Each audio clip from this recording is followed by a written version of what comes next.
Hello ladies and gentlemen, and welcome to a new episode of Eve Echoes. Tonight on the show we're going to be announcing the giveaway winners for the community question of the week. You know, the one that we postponed for a week, almost 2 weeks, well, because the developers were on vacation because, yeah, it was the Chinese New Year. And yeah, a bunch of folks actually suggested that this is actually what the Splendid return ceremony, whatever it is. It's actually, it symbolizes the Chinese New Year. Yeah, but still, ships dancing in low orbit. What the hell? Anyway, let's go and announce our 3 winners, which, by the way, got a 1 Omega combo clone each. We've got 3 winners. The community question of the week was, how do you feel about the new arena mode, the DIR Battlegrounds, War Game, whatever it's called. You know, the one where you match with whatever ship you want and you get faced immediately with, I don't know, a bunch of apox strikers, or you just get inside the same team with some guys flying shuttles and ibises and rookie ships. Yay, it's fun.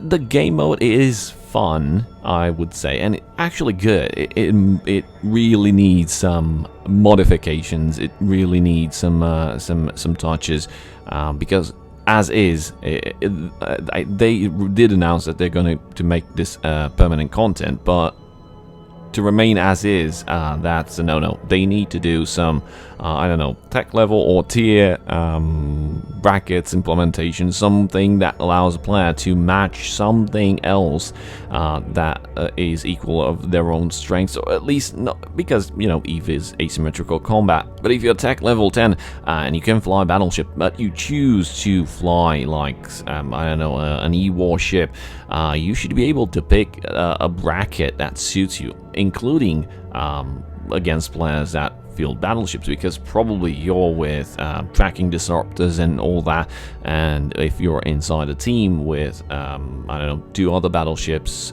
your E-War might make the difference and win you the game. Skipio from Killmark Collectors and the Big Skiller actually touched on a couple of things that the new arena mode should receive in order to, you know, make it playable for everyone. And we'll talk about some of them ourselves in this video. Let's actually not waste any more of your time and announce the winners. The first lucky winner is Daniel D'Amato with the comment, I gotta say I am enjoying the new DIR mode, being able to bring in my own fits and test things out without risk of losing anything. Yeah, the apox strikers and other super snipers are ruling it, but like someone else already commented, people are finally figuring out how to properly use E-War. Wink wink, in tracking disruptors. The biggest downfall is that it doesn't count towards your war games rank, and I don't have the patience to queue up with 9 other RNG individuals who are probably underskilled or don't give a fuck. As I mentioned, ibises and frigates and shuttles, I've seen those. So I'm gathering a bunch of LP that I'll never get to spend on anything useful. That makes sense. Congratulations, Daniel. Let's move over to the next winner, which is Alias. DIR needs better matchmaking, so it's not all battleships. Varying start range would be good too. Congratulations, Alias, for being the second winner. And move over to the third and last winner for this week. It's Ben G. Hey, Ben, you've won quite a couple of things. You're really lucky, it seems. Interesting take on a Dummy 2 fit. Thanks for sharing. Regarding DIR mode, I can't remember if I already answered, but I like it in the sense that it lets you fight and play with fits, but I would also like perhaps a frigate, cruiser and battleship league, just to appeal to more people, ships, than apox strikers. I'm sure other ships are available, but the way it runs currently is just which ship has the biggest alpha at 100 kilometers. Congratulations, Alias, Daniel, and Ben. You'll be receiving your prizes this week or towards the end of this week, if not already, because I've already submitted them like an hour and a half ago. I'm recording this in the evening, so yeah. Either way, congratulations to the winners, and thank you all for participating. We will be issuing another community question of the week, and we have 3 Omega Combo clones again for 3 lucky winners. So to find out more and participate in the next giveaway, just sit tight until the end of this video.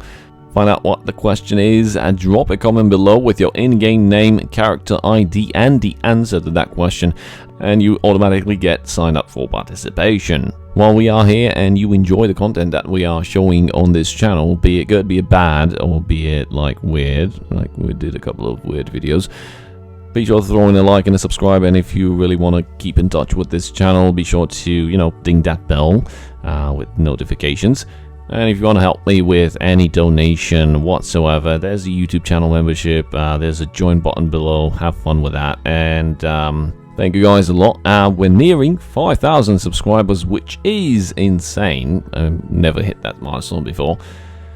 And back to our content, let's take a bit of time to analyze what just happened. So this week, something really weird happened, and it angered a bunch of people.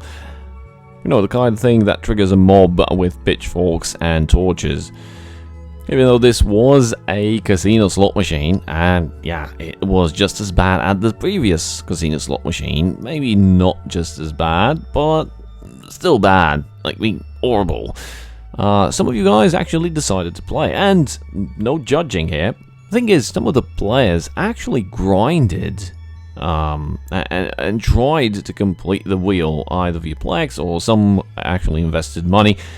As I mentioned in the video that I reviewed this specific feature, this specific event, it's all up to you regarding what you want to do and whatever pleases you to do in game. But this time, NetEase actually pulled a very shitty move. As I mentioned, some players were actually grinding, trying to complete the wheel, either via coupons, either via Plex, and, you know, acquiring ISK, getting Plex, buying tickets, trying to complete as much as wheel as possible to get to those 3 juicy rewards. Actually, it's only 2, like the nanocores for the faction frigate and for the Imperial battleship. And they were grinding, and, well, Phase 2 started. And you might wonder, what the hell is Phase 2? I've never heard of it before. Well, it seems that there were 2 phases. It weren't explained very well. What happened is, at the end of Phase 1 and beginning of Phase 2, the wheel completely just reset. Yeah, it just, like, reset.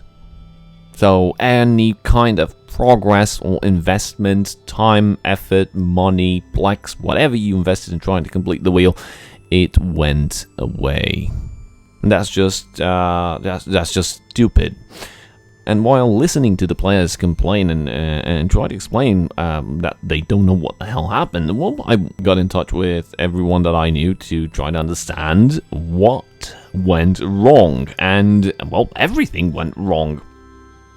You see, in the game announcement, at one point in the patch notes, it was mentioned that even though there wasn't much stuff inside there was this specific thing: a Lucky Capsuleer Draw, Phase 1 duration, January 27 to February 6, and Phase 2 duration, February 7 to February 16. And that's it. And no one absolutely knew or understood what the hell those phases mean. Some actually hope that maybe new kinds of rewards will be available on the wheel, or, well, the chances will increase, or something like that. No one actually expected for the wheel to go spoof and reset itself, and all of the investment that you've done in Phase 1 just be thrown away due to garbage. That's exactly what happened. I mean, that's just stupid. You trick some people into, you know, investing Plex and buying Plex with money, and depositing in game, getting Aurum, and then transforming it in Plex, and then participating in the wheel. And you know, they didn't manage to complete the wheel. They had, I think, 2 or 3 spins left to finish it and to get whatever they wanted. And, well, they didn't have any more money, so they were waiting, I don't know, for the paycheck, or they were waiting for, I don't know, a big hit in game to grab something from some exploration sites and sell them for 2 billion, get more Plex, and then finish the wheel. And then February 7th came around and goodbye. That's just stupid as fuck. And for some reason they failed to mention this in here completely. And I did contact customer support, and well, I asked them, where is it mentioned that the wheel will reset? It's no mention of it inside the information panel for the event, like, dude, on the 7th of phase 2 the wheel will reset, either get your stuff now or goodbye. It's not mentioned anywhere. So I got in touch with the guys from customer support, and this is what they answered. I mean, it's not their fault. The people who engineered this is dumb as fuck event, yeah, it's their fault. But I was asking, like, it wasn't explained anywhere. How would a random player know that? Well, he saw the event, I don't know, just before the end of phase 1, and he started to invest in and get some spins, and then he managed to complete half the wheel, and then next week I'll complete the wheel, or at least 3 more spins next week, and surprise, surprise, the wheel is gone, it's reset, and everything you invested is, well, as I mentioned before, in the garbage can. And the reply was, Alex, sorry about this issue. I'm guessing they are instructed to do this. So sorry about this issue, but since this is from the announcement, we may not help to restore the previous step. I understand that, but what phase 1 and phase 2 mean, put as announcement or explanation or even inside the information panel would have helped in preventing a lot of angry people. And, well, yeah, that didn't prevent anything because the information was not there. I mean, for fuck's sake, this is the lowest point that they could have went to rip off people. Be as it may, there won't be any refunds, unfortunately. I posted this on Reddit and posted it on the Facebook groups. If you invested and, well, the wheel reset happened and you've lost your progress and everything, you won't be reimbursed. I've even put in a ticket, even though I think I got like the 3 tickets that you get by default, and I got 3 more with, I don't know, with some coupons that I have some leftovers because, well, I got my nanocore that I wanted from the shop with coupons, and the rest I'm just gonna, I don't know, spend them on whatever. So I actually submitted a ticket. I'm waiting for them to reply. This is the biggest rip-off that I've seen in this game. Not the casino slot machine, because, well, that's an optional rip-off. You get ripped off if you want to. This was a rip-off on top of a rip-off. I really think this was one of the most dumb events ever, and the way they handled it, and the mechanic of phase 1 and phase 2. Complete ass crap. Anyway, let's talk a bit about the DIR Arena. So, yeah, there's a meta going on, and, you know, you can pretty much build, if you're playing with your friends, you can pretty much build a dream team that you can win almost any match. It depends. There are several fleet composition that will guarantee your win. It gets interesting when 2 of these good fleet composition come in together, and then it all comes down to how good the players flying the ships are. But needless to say, it's pretty difficult to participate if you're not a battleship pilot yet. I mean, you can be tech level 9, have a battleship and have fun with friends, and yeah, you will get some decent matches, but in most cases you will just get spammed by rattlesnakes, Macarios, Bargorns, and Apoc strikers. And that's going to be pretty much the death of you and the fun. So how to fix this? Well, there are several ways. One is implementing a tier bracket feature. Like, let's say for example you're tech level 4 and you can fly frigates, destroyers, and if you want to participate, you should be only matched up with frigates and destroyers, no faction stuff. This is just an example, and with players of your similar tech level. Advancing upwards to, let's say, tier 2, you will be finding cruisers and additionally destroyers and frigates, because, well, there are destroyers and frigates that sit on the same par level with cruisers, and, well, they're assault frigates or assault destroyers, which in some cases, depending on their E-war capabilities, might even defeat cruisers, and in some cases, even battle cruisers. But there we're going into the faction zone, and let's take a look at probably tier 3, in which you can get battle cruisers, faction frigates, because those can pack a punch even against battle cruisers. And then you also get the interceptors and the assault cruisers and the E-war cruisers, maybe even command cruisers. There's a bunch of stuff that you might bring up to tier 3. And of course, there could be a tier 4 or even a tier 5 where it's battleships, striker battleships, faction battleships, and of course, if you do want to bring in that tier, let's say tech level 8 to 10, people can sign up for that, and you really want to bring a faction cruiser or a faction frigate, it's your choice to participate against battleships and battle cruisers, but you know, given the fact that you create these brackets, you allow people to sign up for what they can do and to get matched with people that they actually stand a chance against, and of course other people that might stand a chance against you and your squad. This is not an extreme balance hammer, it's just something purely logical that might make sense into creating a decent arena environment for everyone.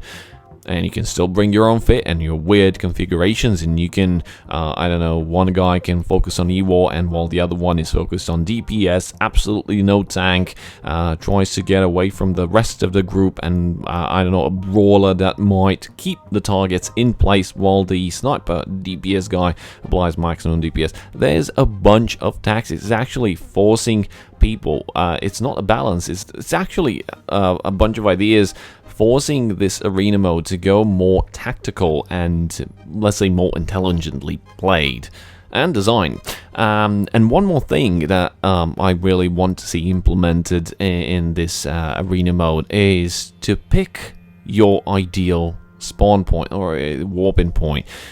If you are a sniper, sure, you can select to spawn 50 kilometers away from the beacon. If you're a brawler, you might want to spawn at 0 from the beacon. Maybe you are a mid-range, whatever ship you want to fly. Maybe it's an E-war, and it's not in sniping capabilities. You just want to keep around, I don't know, 50 kilometers and 70 kilometers and just apply your stuff.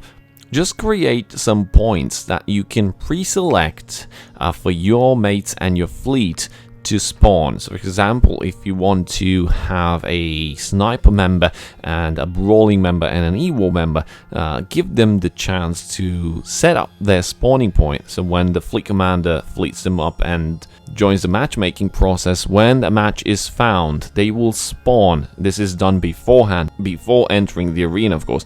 You pre-select your desired position and you spawn accordingly, and you get to do what you wanted to do. Like brawling, you get to go and face hug them while they try to defend, or they have the enemies, the opposing team can have a brawl as well, and the brawlers get to clash in the center, or the brawler gets to dive for the enemy sniper trying to take him down while the enemy brawler tries to intercept. There's a bunch of stuff that might help this game mode become more tactical and more interesting, because right now it's just a spam of whoever has the biggest cojones and the biggest damage output, and if they spawn at sniping range, they'll just milk you until you even manage to get there.